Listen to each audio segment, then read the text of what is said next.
President Trump's Justice Department asked 2 Missouri counties for access to their voting equipment used in the 2020 election. That equipment was made by Dominion Voting Systems, which has been a frequent target of wildly false conspiracy theories claiming Trump actually won in 2020. And, that Dominion machines then changed the votes. All that nonsense coming out of Fox resulted in a $787.5 million settlement to Dominion because of all the lies. Anyway, the news today, coming just days after CNN learned that the White House has stepped up efforts to obtain personal information about tens of millions of voters across the country, including sensitive data such as partial Social Security numbers. Joining us now to discuss is Pennsylvania's top election official, the Secretary of the Commonwealth, Al Schmidt, who we should note is a Republican. Mr. Secretary, you rejected this request from the Trump DOJ instead of offering to give DOJ officials access to the state's voter export. What is the voter export, and why are you offering that instead?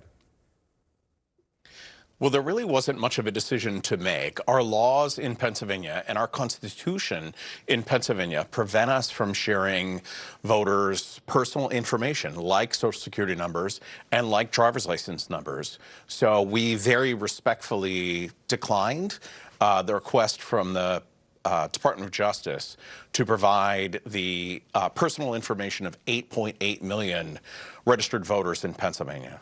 I'm not sure that the Justice Department or President Trump are familiar with the fact that in this country, states run their elections, not the federal government. Have you heard back from the Justice Department about your offer? We have not yet heard back. I expect we will. But I really want to stress, this is not a partisan issue.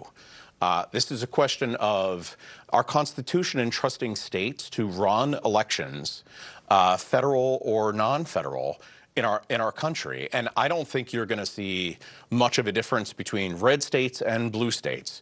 As has been reported from South Carolina to Utah, this isn't just Maine and California here.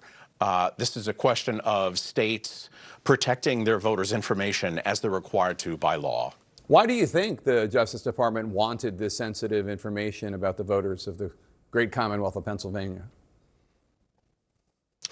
I don't know, but what I do know is that it seems to be a somewhat unprecedented attempt to consolidate election administration at the federal level, which is concerning. And one thing that I think Pennsylvanians should be very encouraged by is that Governor Shapiro has made clear that nothing and no one are going to in any way interfere with election integrity in Pennsylvania.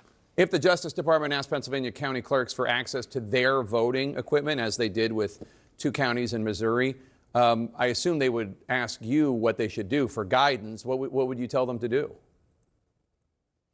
We've had issues in Pennsylvania, as you've reported in other jurisdictions, where third parties have sought access to election systems.